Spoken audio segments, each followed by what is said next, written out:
Hey, everybody. Welcome to Amy Heywood Gallery. I'm so glad you're here. If you had joined us at our last live meeting, hear a little kickback here.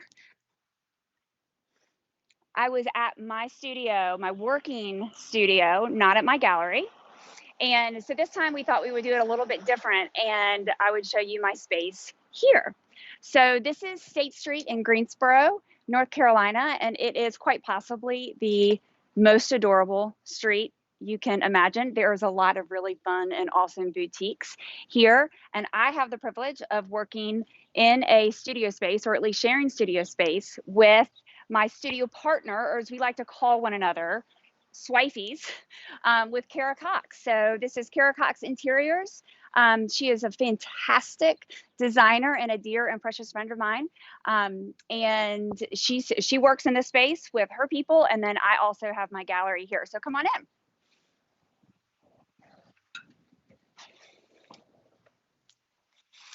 This space is Kara's. She works in kind of all in this area.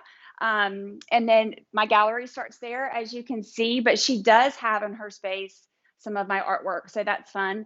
And just so everybody knows, Kevin, my husband, is who is helping me with this today. So he has the chat room open. If anybody has questions along the way, please absolutely send them. He's going to read them to me as they come in, and I'll do my best to answer that. And he has absolutely no idea what he's doing with the phone and the gimbal thing. So just bear with all of us, and we hope this works. But Kev, if you want to get, actually, if you want to kind of get closer to this piece, this is because it is something that is on the Field and Supply website. And it is one of my favorite pieces I have done. The texture is really good. The movement is fun. And yeah, this is Suite Number One, I think is how I have that titled. I can't exactly remember, but this has been a longtime favorite that I will assume one day part with, but this will be a hard one. So yeah, this is one that she has on display up here, and then let's keep walking back this way. I have another piece. This is a recent piece that I did. And the reason I really like this, and I'm glad that I finished it in time for us to do this live session, is because there is a lot of texture. And that's something that I'm going to talk about, or at least I'm going to take the time that we have right here to talk about how I use different mediums and what that looks like in artwork, and how I kind of keep myself busy, and why my artwork kind of looks different all the time. And there's a little bit of a rhyme and reason to that. So I'm going to talk about that. But if you want to kind of get a little bit closer, Kev, just so that some of this texture can be seen, I use a lot of plaster. I love mixing in different raw pigments, and of course, always oil. And well, I shouldn't say always oil. Usually, most of my pieces have oil in them, but sometimes I work in a gouache or watercolor for simplicity. But typically, my work is plaster and oil and charcoal, if I'm not in the mood for encaustics, which is when I pull out the blowtorches and do wax, and you'll see some of that too. So come on back in to the space that I am so super grateful for. What I thought we would do is I would walk you around and just show you or highlight a few pieces that I have on display here. My gallery is very full right now for a couple reasons. Furniture Market and High Point is coming up, and so I have a lot of work that's getting ready to be moved over there. And then because of Field and Supply, I was quick and busy to make sure I had a healthy sampling of all of my work to be able to put up with them, because I love them. Okay, you're looking at me like there's questions. You had a question about how to create texture in paintings? Yeah, okay, so I'm going to talk. I hang with me, and I'm going to show you a few of the tools that I use and some of the materials that I use. So we can start talking about it with this piece right here. This is I've had this up in the gallery for about a week or so, but I've been working on it for a few months, and I couldn't get the colors right and the feel right. So to answer whoever just asked that question, or at least to start kind of tapping into that a little bit, I am often using plasters mixed with oil, and I use any kind of trowel, anything that a painter would typically use. And then also anything that you would find in a kitchen is fair game for me to use in my art studio. If it is a spatula and you need it for cooking pancakes, then you should probably go to Mom's studio upstairs, because that's where I work at my home, my working studio. My kids know this, that I have probably confiscated it and I've used it, and it might be covered in paint. So I use lots of different tools. I'm going to show you a few things in a minute, but I mix them. It's usually not, the materials are usually not raw or just one. So I will mix in pigments with my plaster, or oil with the plaster, wax sometimes with the plaster, pastels. I love pastels. They are difficult to work with because they're so intense. And so sometimes it's a little bit difficult to blend those and get them to set. But if I use a lot of different mediums and work together, but usually it's not just a paintbrush that I'm using. It is some sort of a spatula or a trowel. So I did that here. I have a lot of trowel movement in this. And Kev, I just can't see what you're seeing, so I don't know if you can get any of the detail here. I like to carve into my pieces, and then add a lot of wax crayon here at the end. You see some of that. That's what that is. Can you get an idea of that? So yeah, that's how that piece was completed, and it's one of my faves right now. Really liking that. I like to work in big scale. I feel very confined when I'm working on a small piece. In fact, usually I will work big and then cut the piece down. And while we're talking about working big, maybe if you turn around over here, and you might have to back up a little bit in order to get the full feel of this piece. So this is, like I said, I work in my home, and that means that I start in, I have a pretty large working studio upstairs in my house, and I will, as that fills up and gets insane, I will migrate into other rooms of my house. Yes, as Kevin just said, I have taken over everything. This piece was tacked up in a sitting room in our house for a couple weeks, and I would just walk past it and pick up a spatula or pick something up to add to it. But I really love abstract work, and I love working large. So because I don't know what I'm going to end up ultimately, what size this will need to be, or if it ends up being something that goes into a house and they need a specific size. I haven't cut this piece down, so I brought it to the gallery and tacked it up there. But you get the idea of the scale that I really like to work.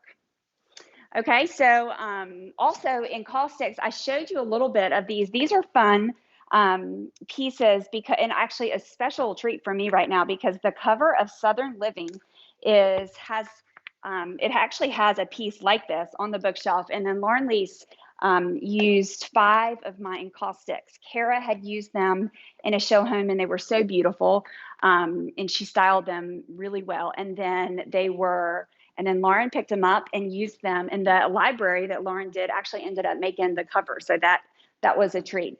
I don't have those pieces in the gallery because they are still at the show home in Asheville, North Carolina, but I have some pieces that are like it.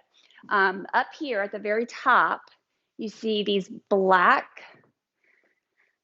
encaustics. These are round, but the ones that were in the show home were rectangular. So, but the same idea, these carvings that I do into the wax. And then you see other examples up there of different pieces that I have.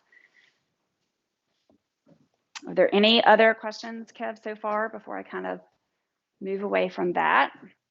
I don't think these 2 encaustics are on the Field and Supply website. Gosh, I'm forgetting now. But this is the same thing. These are a melted wax that I do. It's oil and wax, and then I use a blowtorch to seal it into place. Some questions. Okay. How long does it take to complete a piece that big? So I started working on that. I probably had it in my gallery for about, or I'm sorry, in my studio workspace for about 2 weeks. And then I moved it downstairs and looked at it for about another 2 weeks and added here and there. But in general, I couldn't even begin to tell you the amount of hours that are in it. But it's rare that I finish something within a month that is not how I want it. So it's a bit of a process, and I don't just solely work on that one piece for a month. Obviously, I kind of move around to other things. That goes into the next question. Okay. That is a terrifying question. My brain is like this, about 15, 16, 17, 18 hours a day. It is literally all over the place all the time. And what I like to do in order to kind of tap into that level of intensity and creativity is to work with different mediums at the same time. So I might have this, which is mainly plaster and oil going.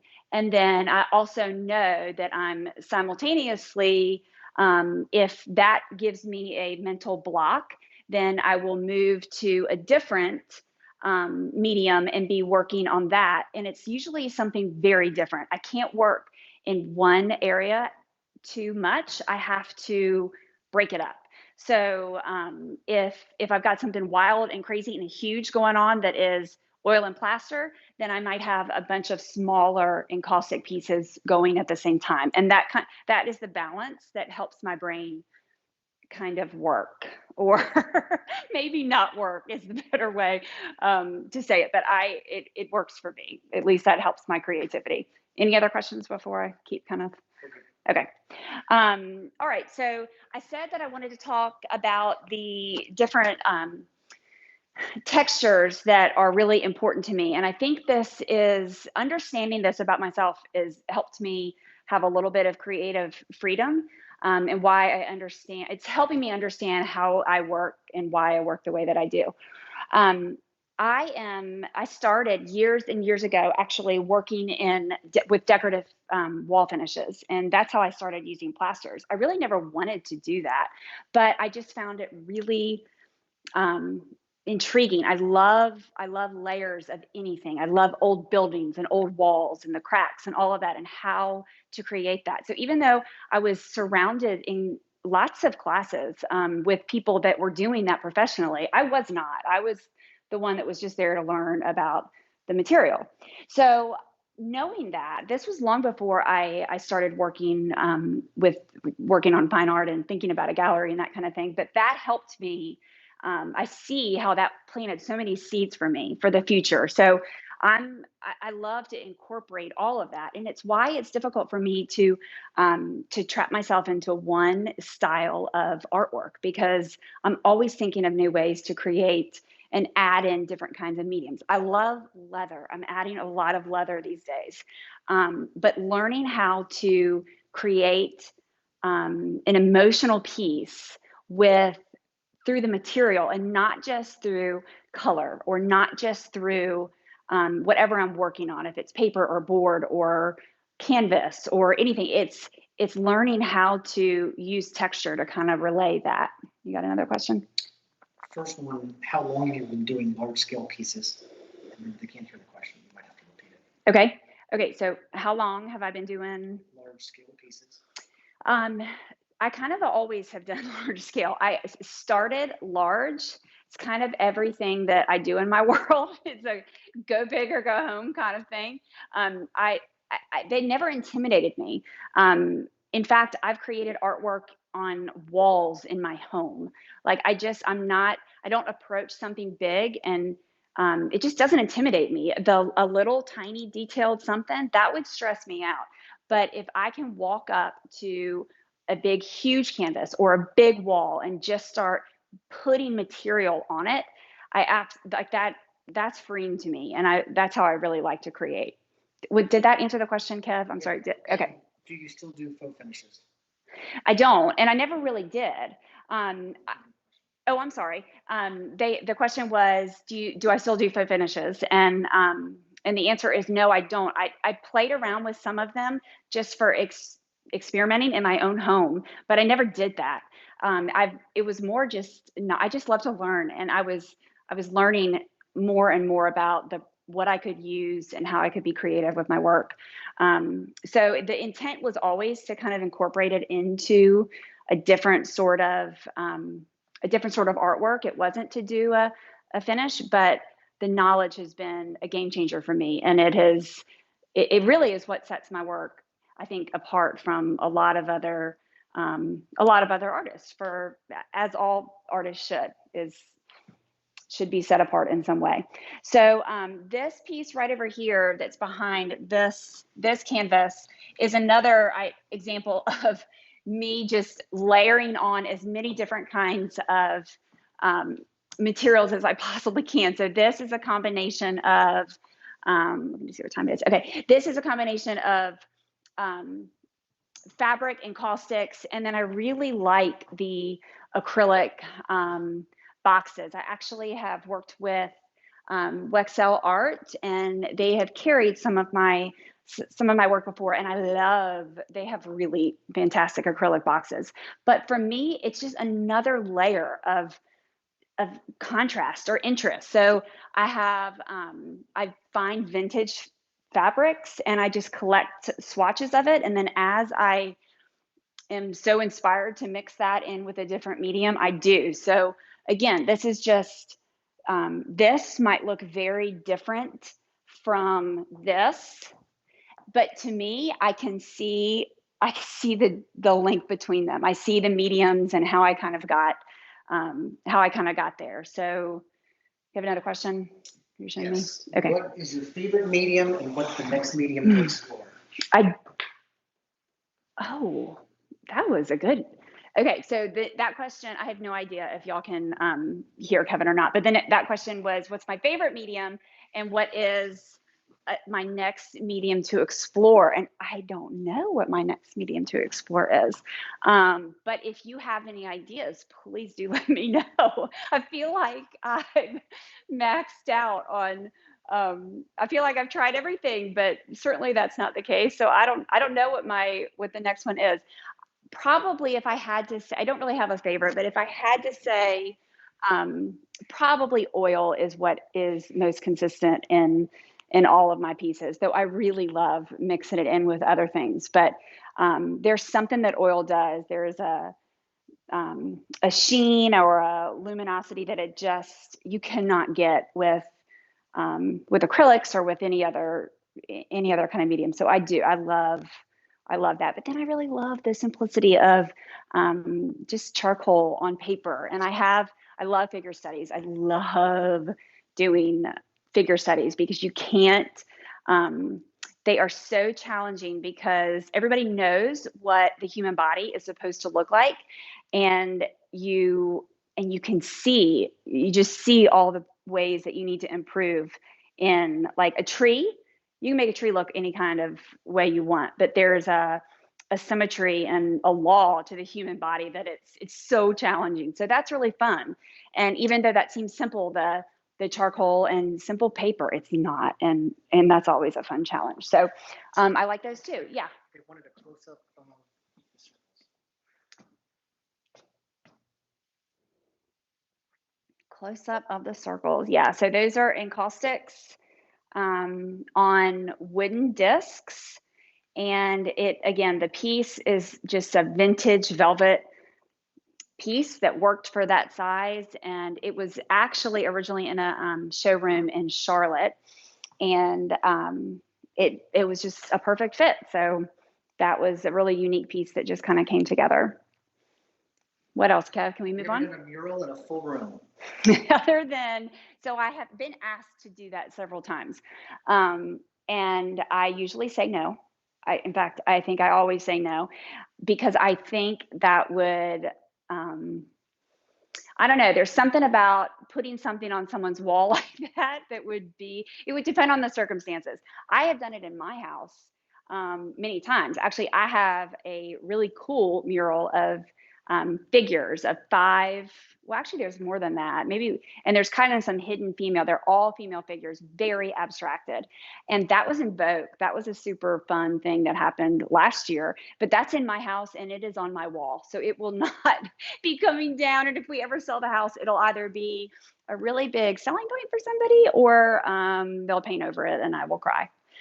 So, yeah, I don't typically do that. I would prefer to work. I can work really large, but I would prefer it to be on a canvas or board or something that could be moved or removed as needed. Lead time on commissioned pieces? It just depends on the season. Like I had a last week somebody called and normally I would say a month, but I told them, I said, we have so much, just because this is a busy season for anybody in this industry with market. So about 2 months usually. Oh, I'm sorry. The question was how long on, what is the lead time for commissions? I think I said that in reverse. Usually it's about a month, but right now I'm saying like 6 weeks to 2 months, just because we're pretty backed up and full. Okay, let me get to some of these because these are pieces that are available with Field and Supply. So I want to, and it also further, it kind of furthers my point of the diversity of my work. Okay, these two pieces are among some of my favorites. This is, I love photography, and these are some, I was working on teaching myself kind of how photographers work and how they do exposure. And I kind of created a little dark room in my house and was working on paper and ended up really loving it. And then added in some really loose oil, really thinned down loose oil pieces. These are on paper. And then also I love doing gilding and adding in some of those, using size and adding in some gold layers. So these two pieces are available. They are 24-inch round, and yeah, these are some of my faves. So again, very different than this, but it's kind of a part of what you get with me. Also, we have a couple of figure studies, and I do these often, but these are just some really fun bold color studies. These are up on the website for purchase. And then we also have some of my encaustics, and I don't know if you're going to be able, I did a demo with this last time, but this is kind of a new color scheme that I'm working with. I absolutely love this color, and I've added the gold. Usually I work with the encaustic kind of carvings. I work black and white, but I've expanded that a little bit, and this is a really fun color. It's just lovely. And there are a couple of these available on the site. There's a fun bronze color as well. Again, the sheen kind of makes it difficult to be able to get an idea, but to do okay. So those are available. These are fun. Again, this is just some gilding work that I was doing, and these are 12-inch rounds, but another really fun color combination. So I'm going to walk actually over here because I think you get an idea of kind of what I do with these. So this is these are encaustic. So this is an encaustic, this is melted wax and oil. This is an encaustic. And then these actually over here that are also in the acrylic box are, can you see those okay, Kev? These are encaustics too, but in a different format, and those are on velvet. So a little bit of everything mixed in. All right, how are we doing on time, Kev? Because I want to, okay, so we only have 5 more minutes, so let me talk about 2 more things. These 2 pieces are,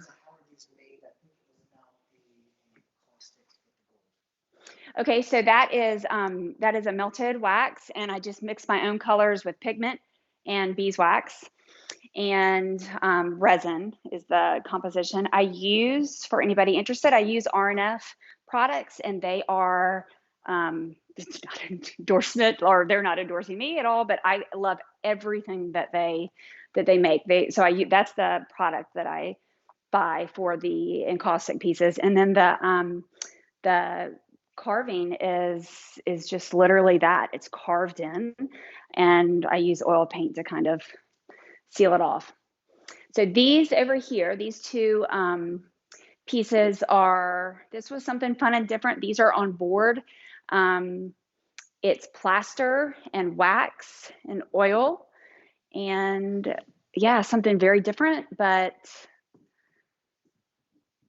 more plaster. I didn't intend to talk about these, but I do. These are on the site. I launched these in the spring at Field and Supply, and we were calling this the Matisse series. And they are paper cutouts. It's gouache and paper and wax. And there are a plethora of color combinations that are available on the Field and Supply website. And Kev, I think we're gonna like tick away at we only have a few more minutes. So I wanna real quick show, I have the two colors that I've been working on these pieces. I've got these that you can see a little bit of a finished. I have no idea if that is gonna ring true at all for this recording, but this is a burnished plaster, and I've incorporated the encaustics with it and mounted it all together. So this product right here is the same thing. This is an unfinished piece, but it's the same as this product here. And this is where we start. And this kind of dull charcoal color will, with a lot of muscle, will burnish into this sheen. So I have been experimenting a lot with that recently and layering. So this will get layers and layers and burnish and layers and burnish and layers. But this is the start of that. And some of my tools, like I've had this for, I don't know, 15 years. And again, guilty as charged. Like if it's really, this is the stuff that I use to apply really almost all of my materials. It's more likely that I'm going to have this in my hand than a paintbrush, to be honest with you. I think, yeah. Do you sell the pieces you showed with the frames? The question was, do I sell the pieces that were shown with the frames? And I don't specifically know what ones that was referring to. Of course, I always can, but I do try to keep the answer is yes, I do sell them in the frames if somebody was interested, but I will move pieces around for the gallery. So I kind of like to try to keep a just standard basic supply of frames that will work with display. Because as you can imagine, all of this, like the easels and that kind of thing, I'll use those with another piece as things sell. But no, it's always an option for sure. What else? How are we doing on time? Okay. The colorful, yes. Okay, so I have, yes, those do. In fact, I think last time at Field and Supply, I did sell several that were in the frame. So those are just floating frames, both the gold, metal, and then the wood frame. And that would just be an additional charge that would be tacked on to that. But whenever I do that, I usually am just my work is the artwork. So the frame would just be a cost kind of thing that was added on at the end. I had pulled this in because this is more of the plaster with where you can get an idea of what happens when you buff and use the sheen. In fact, this is part of a fun giveaway that my studio partner, Kara Cox, will be doing soon. So this piece is spoken for. Oh, the masks. We didn't talk about the masks. So I have many masks that it's Amy Heywood artwork fabric, and they are for sale and they are awesome. In fact, I meant to have mine on so I could show. I don't want to put these on, but all the details are on the Field and Supply website, and they're great. So They have elastic adjustable bands. It's a one size fits all. They're a little bit big, but they shrink down really well if you need them to. So those are a fun ad for this season of life. I think we're probably about done. I haven't heard that we're wrapping it up quite yet, but it's probably finished. Okay. Okay. If you have seen something in here that you want to message us about, please do. Many of these pieces are available on Field and Supply. Not all of them, but we would love to hear from you what you liked, what you're interested in. And maybe we'll wrap it up. Kev, just if you do one last spin around, and I'm not sure if we ever talked, or if you got these, Kevin, in a shot of these displayed over here. Just because those are examples of smaller abstracts and they are available through Field and Supply. So, okay, I think that's about it for me. This is so fun. Thank you guys for supporting Field and Supply, there he goes, for joining me during this time. I would love to hear from you. Let me know what you like, what you're interested in. Check out all the other vendors. They are fantastic. I know a couple of them personally, and just some really great artisans. So thank you all for this opportunity during this really hard time at COVID, when we have all of these reasons why we can't get out. Thanks for joining in here and supporting what we do. All right. Love everybody. Bye.